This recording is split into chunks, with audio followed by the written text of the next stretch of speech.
Destination Medicine is a joint project of the regional training hubs.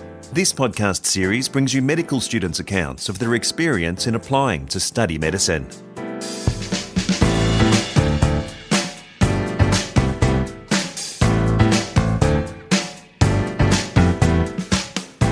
Welcome to Destination Medicine. I'm Peter Letts. Every now and then you hear a medical origin story that inspires. Andre McDuling's is also hilarious and hopeful. His path to medicine, however, has been far from well paved, and there were many obstacles to overcome before he could realise his dream. Andre has demonstrated extraordinary perseverance and is happy to give advice on what he's learned along the way. But first, Andre McDuling explains to Nicole Goodman how he found medicine on a fateful journey.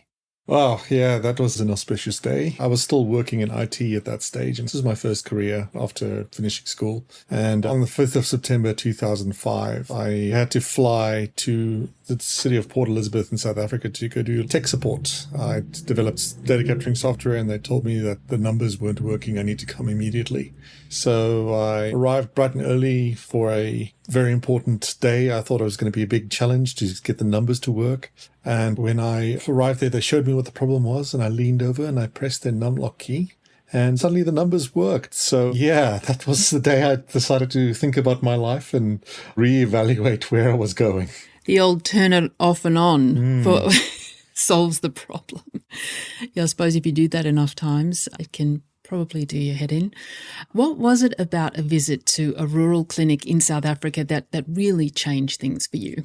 Yeah, that's a great question. In that same line of work, I was doing a lot of work for the CSIR in South Africa. It's the Council for Scientific and Information Research. Here in Australia, it's called the CSIRO. And I'd gone there to look at the IT systems as well. But more specifically, I think my father had an ulterior motive. He told me to go check it out because he knew I was interested in healthcare. But I kind of put it off to the side. I didn't think I was ever going to get in. I didn't think it was ever worth it. So he sent me to this HIV/AIDS maternity clinic called Ndlovu, which means the elephant.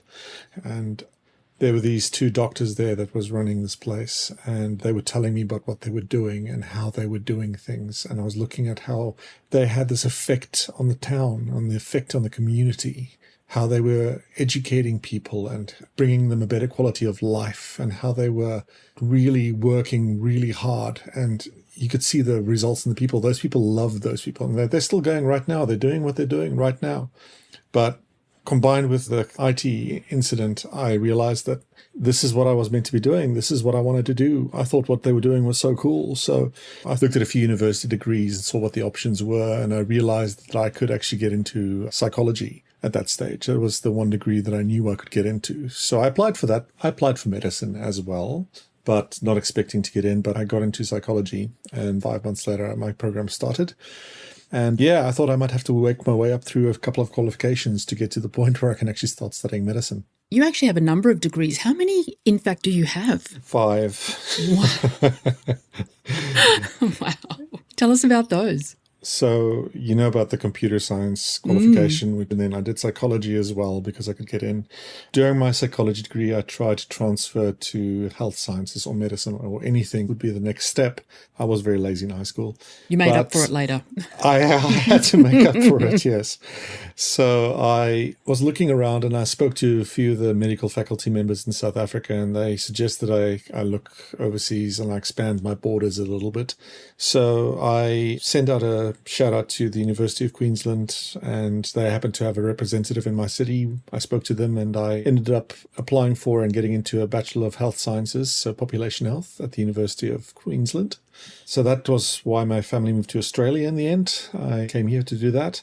Before I could start that, I actually had to do a bridging course, which was basically me redoing year 12. Then I did my health sciences degree, finished that, realized I didn't really want to work in administration and public health. Phenomenal, amazing, and very important qualification, but I love clinical work. So on the side, I did a diploma or a qualification in pathology, so I could collect blood, which basically allowed me to pay my way through university. And finished that. I was on the verge of starting a Masters of Public Health, but I figured it's a good idea to take a year off just to do a bit of work and just to sit the GAMSAT, do really well with that and try and get in. So I set the GAMSAT, didn't get into medicine, But I had been thinking about my next step, and I had thought that nuclear medicine sounded pretty cool. I didn't really know what it was at that stage, but I thought it sounded cool. So I got into that at the University of Newcastle, and I'm actually a practicing nuclear medicine scientist at the moment. That is amazing. With all of that, did you ever consider any other health professions, and why was becoming a doctor the one that won out in the end? I really did consider other health professions. I, for a while, was researching becoming a paramedic or a nurse. Honestly, through doing the degrees that I did and working in pathology, I was exposed to a lot of other healthcare professionals. If there's one field that would have made me happy, probably would have been nuclear medicine. We get to do some really cool things. You get to have an impact. You get to see patients. You get to do cool science. You get to play with the radiation. I mean, if you tell someone you're a nuclear medicine scientist, often their response is, wow, what's that? So if you want that element in your life, then that's great. And it's important work. In my practice, though, I found that I wanted more. I didn't just want to find the problems. I wanted to be involved with solving the problem, walking through that path with the patient. Because a lot of my patients I would see every couple of months, especially when you're working in PET, so positron emission, that's more cancer imaging. They would come every couple of months and you'd see them and you'd walk them, and one day they would stop coming, either because they went into remission or because they went the other way. So the analogy that I use is it's like skipping a stone across a deep lake. You get a little bit of it, just enough to keep you interested, but the really good stuff, the deep stuff, that's what I wanted. So that's why I pursued medicine. When you decided to apply, what were your first steps? Did you have a map to kind of plan things out as well? Well, yes, I would definitely say I did. Unfortunately, my map was developed through almost brute force methodology because I was really trying for 18 years to get into medicine. I mean, there's that stage where you're kind of broken and disappointed and thinking you should maybe do something else with your life. So the first decision, of course, would always be, am I applying for medicine for next year? And most often I would say, yes, I am intending on applying. So, I mean, you start preparing for the GAMSAT again, and it's an awful test in many ways. But I sat it 8 times. 8 times? 8 times. I started off having just passed by the conventional 50-50-50 that they need you to get. And every time I sat the exam, I did better and better. A little bit better here. Then I broke through the 60s, and it stuck there once or twice. And I knew I needed to do something to jump just across that little margin, because there's this band. If you're below that band, you're just never going to get in anywhere. So yeah, finally in the last go, luckily I got there. So what was it that you did that was different, do you think, in the last round? I started having fun, honestly. It's a long exam. It's a difficult exam. It's not a nice thing to go through. You spend months learning. You have to learn everything. There's no real limit on what you have to learn, especially with, let's say, the essay. I know a lot of people struggle with writing a quick, nice, cohesive essay or two in an hour. Some of the courses that I'd done, and I'd done many, they had very interesting tips on how to write the essay. And I had the most fun I'd ever had with an essay during that one. So yes, I can enjoy it and you can study and there's all these amazing things that you learn. But there is an element of luck in it, because that year in the physics section, there were a lot of nuclear medicine questions. So when I started the questions and reading through them, and I realized it was about radioactive decay, or about, I'd at that stage done a little bit of extra education in ultrasound, and there were questions on ultrasound physics. And I just looked up at the ceiling and I thought, finally, I know this. So a combination of changing your preparation, doing a lot of practice exams, that's something that changed over the 8 times. Beginning, I wasn't sitting any. By the end, I was sitting a lot. And having a bit more fun, and then a modicum of luck. The drive and commitment and dedication to sitting just one GAMSAT is admirable. To do 8 is astounding. Well done. It's important to note that a lot of people don't get in first go. Absolutely. I've got colleagues studying with me right now that sat it 3 or 4 times, and a few of them sat it once and they got in immediately, and I'm very happy for them. But some of us need to a few more times. Yeah. How many universities did you apply to in the end? I applied at every single one that I could. Yes. I applied at all the postgraduate universities that I could.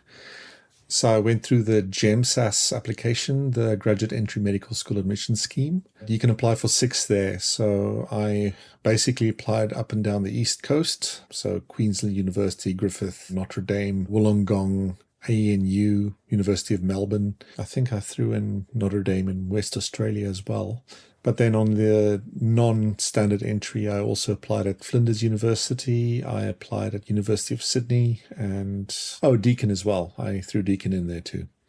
And then on a great day in September, I got an interview offer and I sat the interview. And then after that, I got an actual offer of a spot at the University of Sydney, which when I looked at the University of Sydney's website and I saw they are now offering the full 4-year program in Dubbo as the School of Rural Health with a smaller cohort, I thought it's incredible. So I went online and I downloaded their brochure. And as I read through everything that the school stood for and why it was created, and even the timeline of when it was created, I thought to myself, this is exactly where I want to be. It's like the school was created for someone like me. I'd applied that 10 years before, but I never thought I'd actually be able to get in. So I kind of relegated it to the in my wildest dreams category.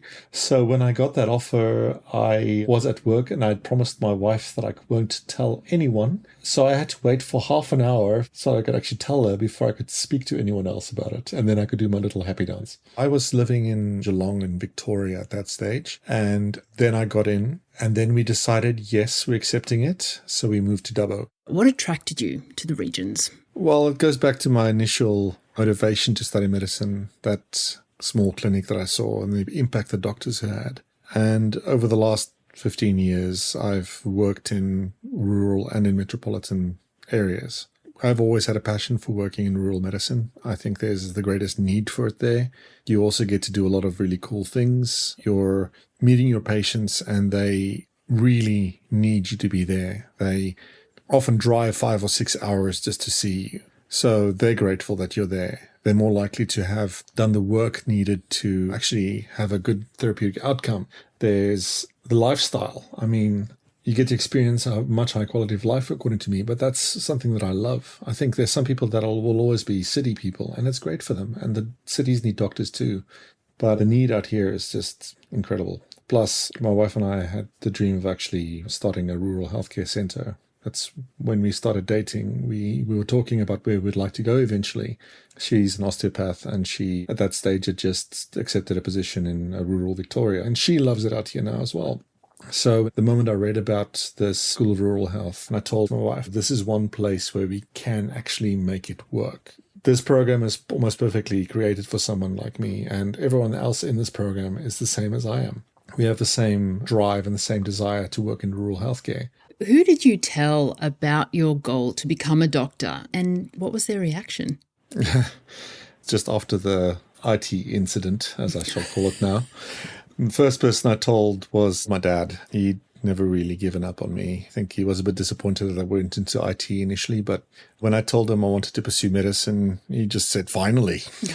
And yeah, he was immensely supportive. And I mean, my other family members, they were there as well. A few of them, after a couple of tries, started saying, maybe you should find something else to do with your life. But yeah, my wife is the other person. I think when I met her shortly after coming to Australia, I told her I was on the pathway to studying medicine, and she never gave up on me. She was always there and always supporting. So good. That's wonderful. What do you remember about the interview component, and how did you prepare for it? I had to sit the group interview with University of Sydney for their Dubbo cohort. They've only interviewed their School of Rural Health students. And also with Wollongong University, I sat an MMI, the multiple mini interview. So the group one with Sydney for Dubbo was absolutely phenomenal. It was so much fun. How I prepared for it is I basically went online onto all the forums and social media and Reddit, and I found other people that had gotten interview offers. And then in the conversations that we had, we met up with a second year student who was kind of helping us all find each other as well. And we started a chat group. So we all started talking to each other and we started discussing things and about sharing our dreams and our stories and how long we've been trying and all those kinds of things. So I basically got to know the kind of people I'd be studying with. And then on the day, the interview, it was a group interview. So there were, I think, 10 or 12 of us in one chat room.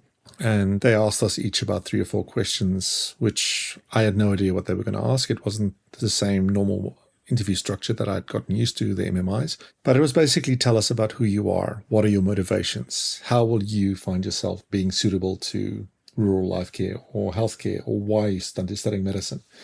So it was basically just a get to know you kind of situation. Because I'd gotten to know everyone beforehand, I was very relaxed on the day. I had a lot of fun. I was free to be myself. Even though it was a very high-stakes situation, I think the fact that I had an interview offer at another university as well took the pressure off me.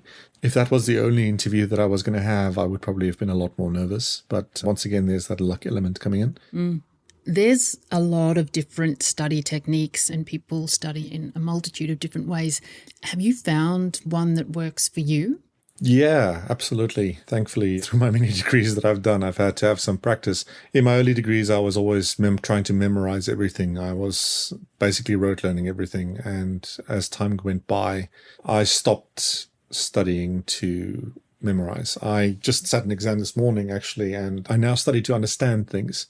So I read through my material, but I am a little bit more free form with my way of researching topics. I want to understand the basics and the root causes of why things are the way they are. So if you memorize things, you can just spit out the answer. But if you understand how it works, you can dissect an answer. You can view it from a different angle and you can apply it better. And it'll make you a better doctor at the end of the day. What tips do you have for people that are looking to apply and go through the selection process? First things first.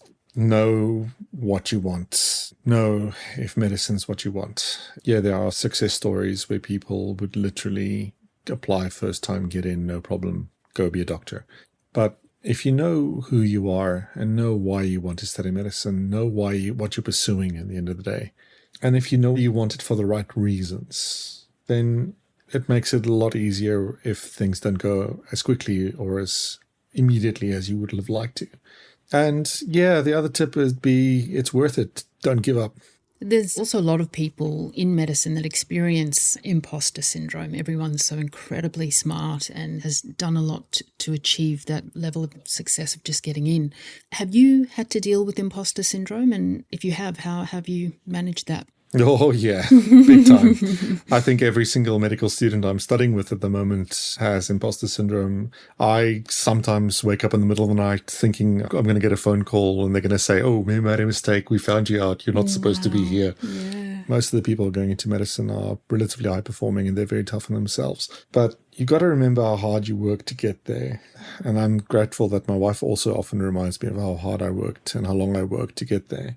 I am also working in a cohort of people that are all in the same situation and everyone is brilliant and they all deserve to be there. And they tell me I deserve to be there as well. And sometimes you've just got to let yourself remember that. And next time you get that little bit of imposter syndrome, you just kind of nod to yourself and say, yep, I'm here because I'm supposed to be here. Yep. Finally, Andre, is there something about medicine that you feel like you just could never have prepared for? Yeah. No, I think there's a few things that you'll only learn when you're in the situation. For myself, I'll borrow from nuclear medicine and that. There's sometimes where you're talking to a patient and you're having a discussion, an exam or an interview, and you're realizing that there's not going to be a good prognosis here. And you're still talking to them, you're still being encouraging. And it's basically knowing how to communicate to them in a way that is still empathic and that's still caring and that's still supportive and still being a good doctor. But sometimes you can't say anything because you're still waiting for the results. Even if you know what the outcome might be, you have to wait for the results. You have to wait for the evidence. And even then, when you've got the evidence, you've got to sit there and look them in the eye and tell them what's going on. I don't think that's something that you can really prepare for unless you've been through it yourself. Andre McDuling, a University of Sydney Medical School student studying in Dubbo. This is Destination Medicine. Thanks for listening. Regional training hubs are supported by funding from the Australian Government under the Rural Health Multidisciplinary Training Program.